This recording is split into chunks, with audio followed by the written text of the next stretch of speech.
دعا میں 5 سعادتیں۔ اس کا دنیا میں اگر اثر ظاہر نہ بھی ہو تو آخر وہ ثواب مل ہی جائے گا، لہٰذا دعا میں سستی کرنا مناسب نہیں۔ پہلا فائدہ یہ ہے کہ اللہ تعالیٰ کے حکم کی پیروی ہوتی ہے کہ اس کا حکم ہے مجھ سے دعا مانگا کرو، جیسا کہ قرآن پاک میں ارشاد ہے ادعونی استجب لکم، مجھ سے دعا کرو میں قبول کروں گا۔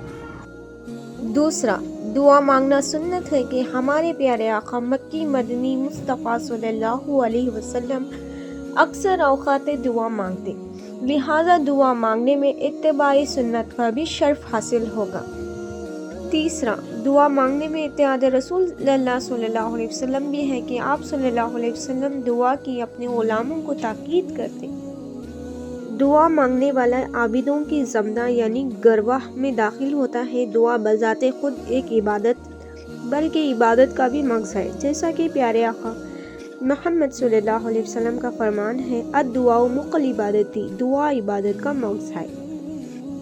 پانچواں، دعا مانگنے سے یا تو اس کے گناہ معاف کیے جاتے ہیں، دنیا ہی میں اس کے مسائل حل ہوتے ہیں، یا پھر وہ دعا اس کے لیے آخرت کا ذخیرہ بن جاتا ہے۔ سبحان اللہ۔